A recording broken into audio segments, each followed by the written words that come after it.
Media के ऊपर के पता नहीं वो क्या तहरीक चलाएंगे। जब चलेगी तो आप और मैं देख लेंगे। उनकी आपस में जुतियों में दाल बट रही है, पार्टी नहीं चला सकते तो ओहदा छोड़ दो। तो ये तहरीक तो पहले ही सिर्फ केपी से चलती थी, चीफ मिनिस्टर को साइडलाइन किया, तो अब किसके जरिए तहरीक चलाएंगे? तो अब ये कैसे कोई तवक्को करेंगे आप उनको दोबारा ले लें? उनके तो एमपी जाएंगे। मुल्की हालात पर बात हो जाए तो मखसूस नशिस्तों पर अदालती फैसले के बाद कानूनी और सियासी महाज पर गर्मा गर्मी देखने में आ रही है।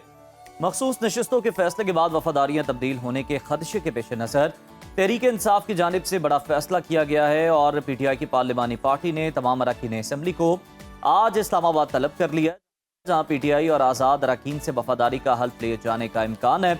इसके साथ साथ पीटीआई ने एक बार फिर सड़कों पर आने का ऐलान कर दिया है। अलीमा खान ने अडियाला जेल के बाहर मीडिया से गुफ्तगू करते हुए बताया कि बानी पीटीआई ने पार्टी की आदत को 10 मुहर्रम के बाद हुकूमत के खिलाफ तहरीक चलाने की हिदायत कर दी है और जल्द ही इस हवाले से आइंदा कलाहे अमल जो है उसका ऐलान भी कर दिया जाएगा। अलीमा खान ने इल्ज़ाम लगाया है कि 26वीं तरमीम के नताइज आना शुरू हो गए हैं, तमाम इदारों को कंट्रोल किया जा रहा है, अब 27वीं तरमीम लाई जा रही है, बानी पीटीआई को माइनस करने की कोशिश की जा रही है। इससे बेहतर है कि बादशाहत का ऐलान कर दें। तहरीक इंसाफ में एक तरफ एहतजाज की तैयारियां हो रही हैं तो दूसरी तरफ लाहौर जेल में कैद पीटीआई की क़यादत की जानिब से एक बड़ा फैसला सामने आ रहा है।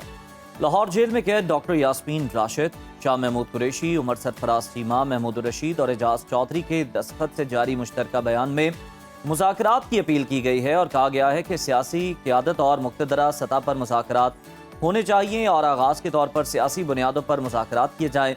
पीटीआई के लाहौर में कैद रहनुमाओं को इसका हिस्सा बनाया जाए। मुज़ाकराती कमेटी की तकर्री के लिए पीटीआई तक रसाई को आसान बनाया जाए। इसी तमाम तर सूरत हाल पर बात कर लेते हैं। हमारे साथ मौजूद हैं सीनियर तज्ज़ियाकार आमिर इलियास राना साहब। बहुत शुक्रिया आमिर साहब आपके वक्त का। सर, पीटीआई ने एक बार फिर सड़कों पर आने का ऐलान कर दिया, हम देख रहे हैं, और बानी पीटीआई ने 10 मुहर्रम के बाद तहरीक चलाने की हिदायत की है। अलीमा खान ने बाकायदा ऐलान किया। इस बार पीटीआई की यह तहरीक कितनी मौसर साबित होगी और क्या अब उनके पास सड़कों पर आने के अलावा कोई ऑप्शन बचा था? देखिए, मेरा ख्याल है हमने भी ना बहुत ज़्यादा इसको कर लिया है मीडिया के ऊपर के पता नहीं वो क्या तहरीक चलाएंगे। जब चलेगी तो आप और मैं देख लेंगे। उनकी आपस में जुतियों में दाल बट रही है। सूबाई सदर ताना दे रहे हैं वज़ीर आला को, साथ अमीर उसका नाम ले रहे हैं कि जनाब जुनैद अकबर का अपना वो कहते हैं मेरा काम नहीं हो रहा। शहराम तरकई और असद कैसर फंस गए हैं जलसा करा के। बैरिस्टर गौहर का ताना दिया उन्होंने, जवाब में बैरिस्टर सैफ ने उन्होंने कहा अगर तहरीक नहीं चलती, पार्टी नहीं चला सकते तो ओहदा छोड़ दो। तो ये तहरीक तो पहले ही सिर्फ केपी से चलती थी, चीफ मिनिस्टर को साइडलाइन किया, तो अब किसके जरिए तहरीक चलाएंगे? अब तो ये देखें कि जो उनकी अपनी पार्टी के रहनुमा पंजाब में हैं, शाह महमूद कुरैशी ने एक दफ़ा बरमला पब्लिकली आके कहा था कि कभी हमें भी पूछ लें, हम भी जेल में हैं। अब उन्होंने ख़त लिखा है।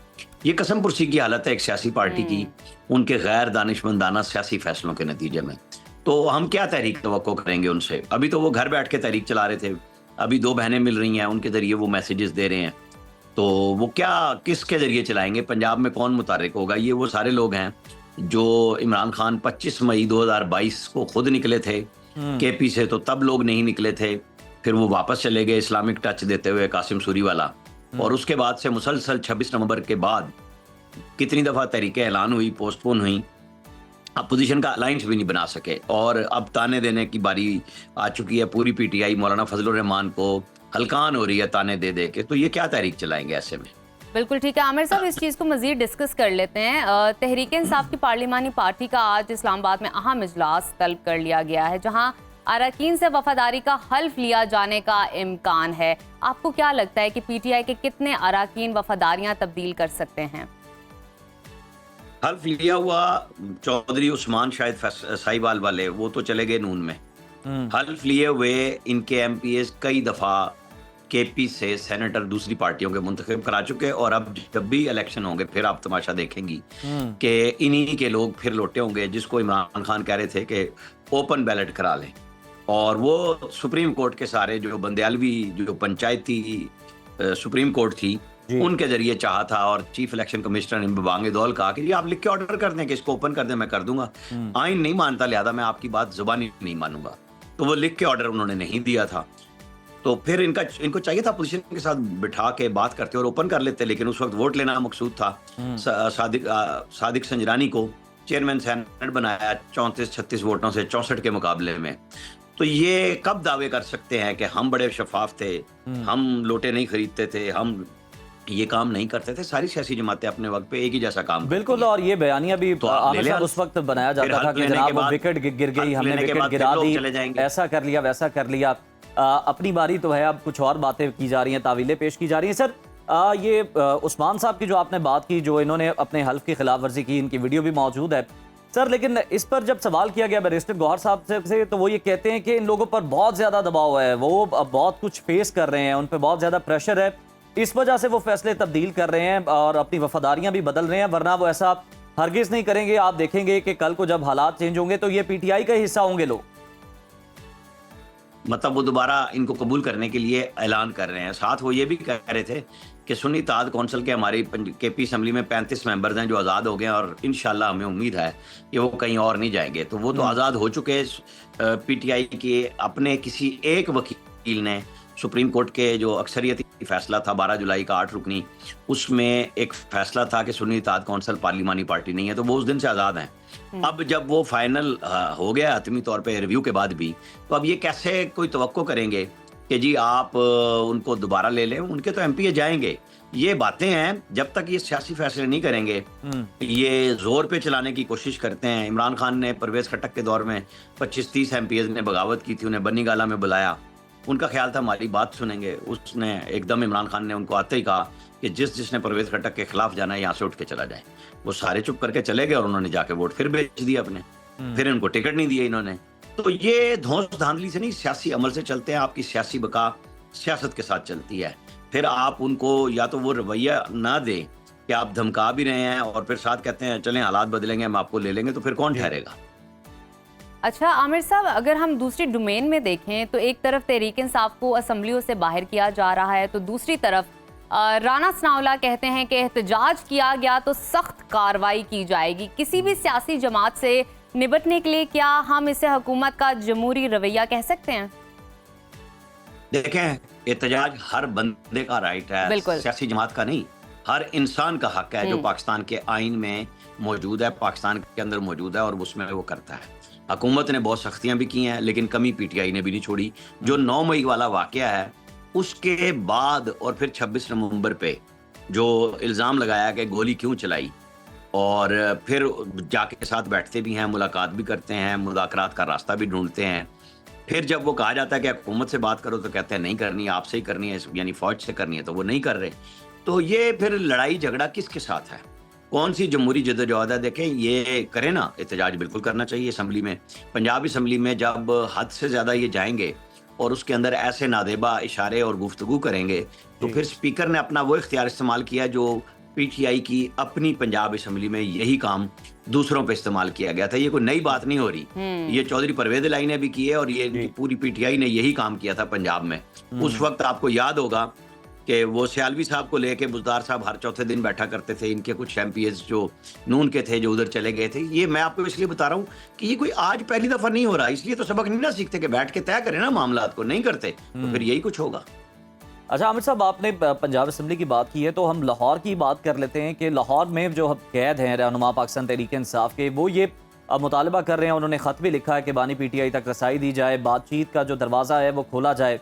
आपको लगता है कि इस मुतालबे पर गौर किया जा सकता है किसी न किसी सतह पर?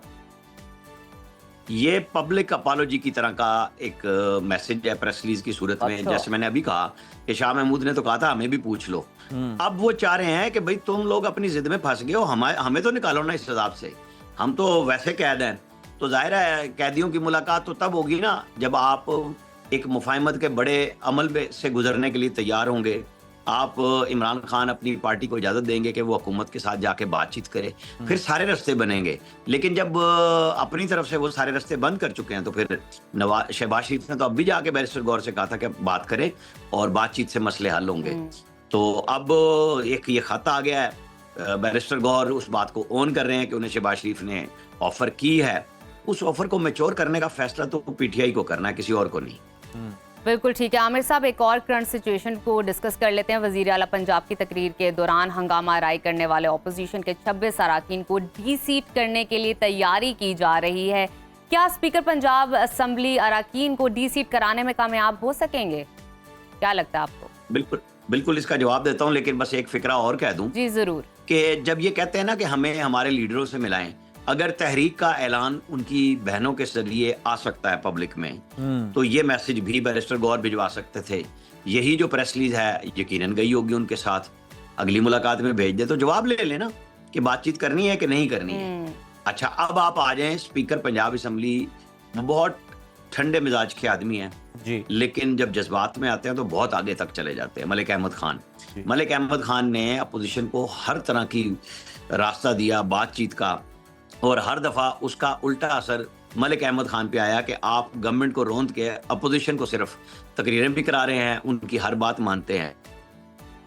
तो 14 महीने 16 महीने के बाद वो इस नतीजे पे पहुंचे हैं कि ये बात ना सुनना चाहते हैं ना मानना चाहते हैं। तो ये स्पीकर का इख्तियार है, लेकिन फैसला तो फिर आगे चल के इसे ये आप समझें कि ये रेफरेंस का फैसला हो ना हो, पीटीआई को उन्होंने बहुत मुश्किल में डाल दिया है कि जैसे उस वक्त चौधरी परवेज इलाही करते थे कि फिर नहीं रास्ता था, तो अब ये भी रास्ता नहीं दे रहे कि ठीक है फिर उस तरह ही चलेगी। बिल्कुल, ये स्पीकर का इख्तियार है। राणा साहब आप ठीक कह रहे हैं। सर जरा ये भी बता ना दीजिएगा हमारे कि आपके वतीरे पास बदले हैं ना हमारी हुकूमतें बदली। जी राणा साहब जरा ये भी बता दीजिएगा कि आपके पास ऑब्वियसली बड़ी इनसाइड स्टोरीज होती हैं, तो सर मुल्क में 27वीं तरमीम की बड़ी गूंज हम सुन रहे हैं, तो अब तो पार्लियामेंट में देख रहे हैं कि हुक्मरान इत्तेहाद को 2/3 अक्सरियत भी मिलती नजर आ रही है। जो चाहे कानून साजी कर लें, जो चाहे अमेंडमेंट कर लें, पहले तो ये कंफर्म कर दीजिएगा क्या 27वीं तरमीम वाकई लाई जा रही है, और अगर लाई जा रही है तो इसके अंदर क्या हो सकता है? देखिए, इस पे ना बहुत ज्यादा बहस शुरू हो गई क्योंकि सुप्रीम कोर्ट बार के सदर ने कहा आईनी अदालत ले आए, फलां कर लें। लोग रोजाना की बुनियाद पे बात कर रहे हैं। देखिए, जो फैसला करने वाले हैं ना वो समझते हैं कि अभी हमें जरूरत नहीं है, लेकिन जब जरूरत होगी तो हम पाबंद भी किसी के नहीं है, हम कर लेंगे आईनी तरमीम, कोई इशू नहीं है। लेकिन इस वक्त पाकिस्तान जिस सिक्योरिटी सिचुएशन में है ना, वो समझने की जरूरत है कि तरजीहात जो है हमारी रियासत की, हमारी हुकूमत की, इस वक्त पाकिस्तान के इक्तिसादी मसाइल हैं और उसके साथ सिक्योरिटी मसाइल हैं, वो सब तवज्जो उस तरफ किए हुए हैं। तो ये अभी कोई जल्दी नहीं है, लेकिन उनके हाथ में है। अभी तो सेनेट के इलेक्शन केपी में होने हैं। कल स्टे लिया है परवेज खटक साहब ने, वो शायद स्टे 1-2 दिन में विकेट हो जाएगा, और उसके बाद जाहिर है कि स्पीकर केपी समी ने तो हलफ नहीं लेना, ये नजर आ रहा था। तो आर्टिकल 255 26वीं तरमीम के तहत डाल दिया गया। वो जो केपी पेशावर हाई कोर्ट के जो चीफ जस्टिस हैं वो या उनके नुमाइंदे ये हल्फ ले लेंगे, और उसके बाद सेनेट का इलेक्शन कमीशन ने कराना है, सूबाई हुकूमत ने नहीं कराना। तो उसके बाद 2/3 अक्सरियत होगी। इसमें काफी टाइम है। हम सब लोग भाग पड़ते हैं कि क्या होना है क्या नहीं होना। अभी देखें, आप तेल को देखें, तेल की धार को देखें कि कैसे चलता है मामला। बिल्कुल ठीक है, अभी जो है इंतजार है, और अभी इस तरह का कोई भी फैसला करना जो है वो उसकी जरूरत महसूस आ रही है। बहुत शुक्रिया आपका